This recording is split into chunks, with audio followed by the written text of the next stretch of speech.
Hi friends, welcome to my YouTube channel the Hardik kitchen.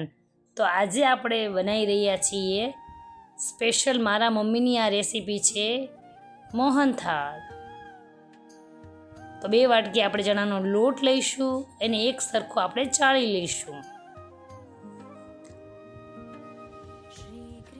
Friends, મારા મમ્મીની આ recipe છે તો તમે લાઈક, શેર અને સબસ્ક્રાઈબ કરજો.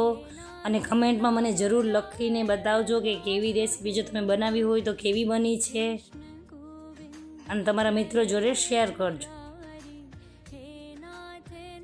જો લોટ આપણે ચડાઈ ગયો છે, બાદ આપણે અડધી વાટકી ગરમ દૂધ લેવાનું છે.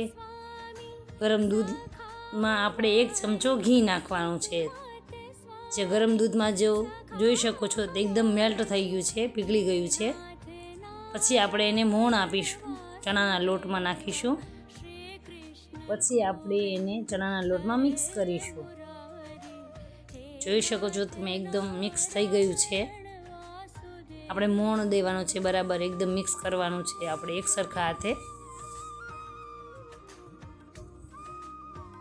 પછી આપણે સાઈડમાં કાઢીને આપણે જે ઘઉંનો ચાયણો હોય છે એમાં આપણે બીજી વાર ચાળવાનો છે. જે કણિક એક સરખી આપણે પડે મોહનથાળની, અને એક સરખો એવું સારો એવો બને એના કારણે આપણે બીજી વાર ચાળવો પડે.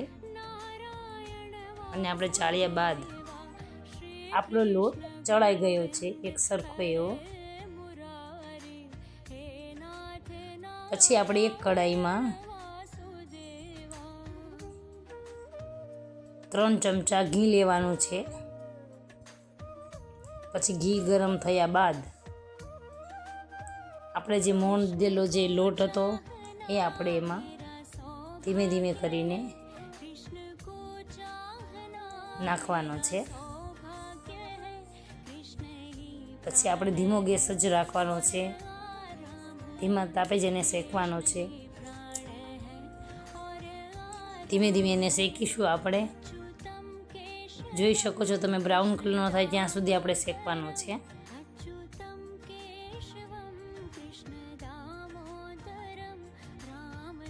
શેકાઈ જાય એટલે ખબર પડી જાય કે ઘી એકદમ બહાર છૂટું પડવા મળે ધીમે ધીમે, એટલે ખ્યાલ આવી જાય કે લોટ શેકાઈ ગયો છે.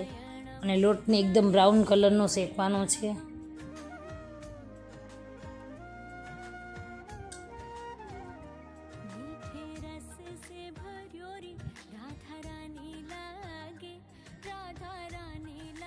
જોઈ શકો છો ફ્રેન્ડ્સ, આવી રીતે આપણે થોડું શેકવાનું,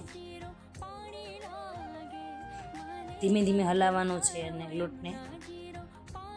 અને મારી ચેનલને લાઈક કરજો, શેર કરજો, સબસ્ક્રાઈબ કરજો, તમારા ફ્રેન્ડ જોડે શેર કરજો મારી રેસીપી.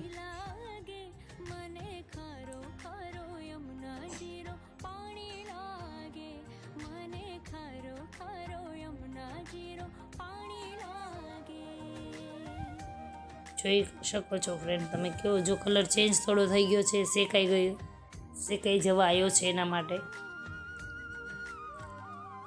ફ્રેન્ડ્સ, તમારા બધાની કમેન્ટ હું વાંચું છું. Thank you. બધા મને આવી રીતે સપોર્ટ કરતા રહેજો હંમેશા માટે.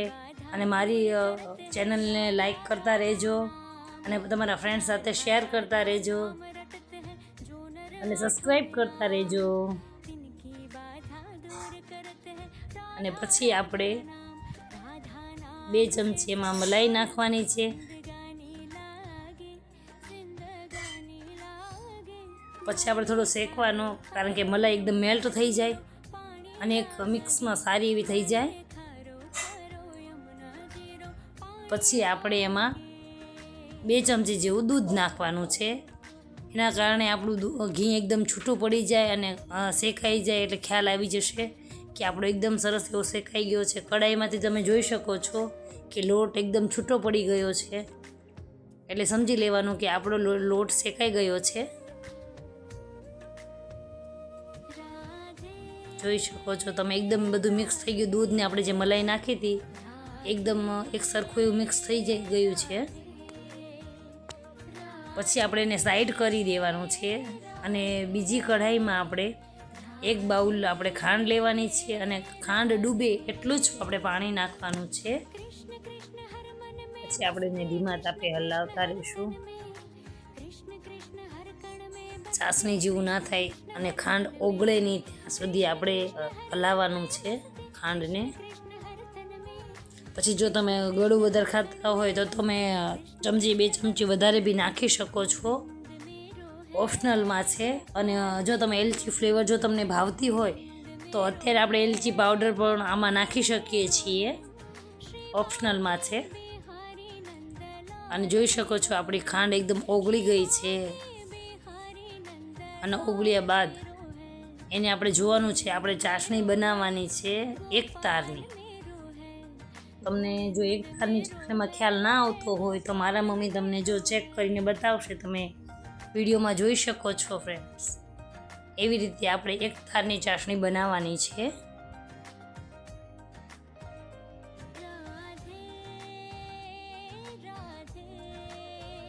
જો આવી રીતે આપણે બનાવવાની છે 1 તારની ચાસણી. આપણી બની ગઈ છે ચાસણી. હવે આપણે ચાસણી તૈયાર થઈ ગઈ છે. પછી આપણે આ ચાસણી મિશ્રણમાં નાખીશું અને એક સરખું એવું મિક્સ કરીશું. અને કઢાઈમાં જોઈ શકો છો તમે, ચોટતું નથી, કઢાઈથી છૂટું પડી જાય છે એટલે સમજી લેવાનું આપણે મોહનથાળ એકદમ પરફેક્ટ રીતે બન્યો છે. અને મિક્સ થયા બાદ પછી આપણે ટ્રેમાં થોડું એવું ઘી લગાવીશું. જો ઘી ના લગાવવું હોય તો તમે બટર પેપર પર પાથરી શકો છો. એના કારણે આપણે ઇઝી એક સરખા પીસ પડે છે અને ફટાફટ પડે છે. પછી આપણે ટ્રેમાં ટ્રાન્સફર કરીશું.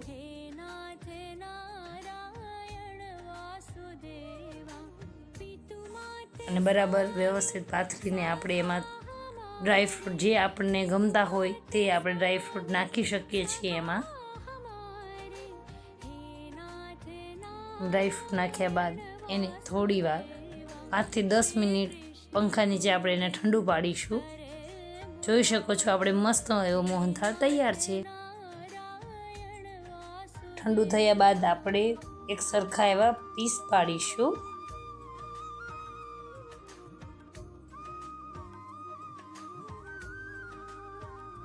ઠંડુ થઈ જાય એટલે સારા એવા પીસ પડી જાય છે. જોઈ શકો છો તમે મોહનથાળ આપણો તૈયાર છે. આ મારા મમ્મીએ બનાવેલી રેસીપી મારા ઠાકોરજીની ફેવરેટ રેસીપી છે. Thank you for watching. જય શ્રી કૃષ્ણ.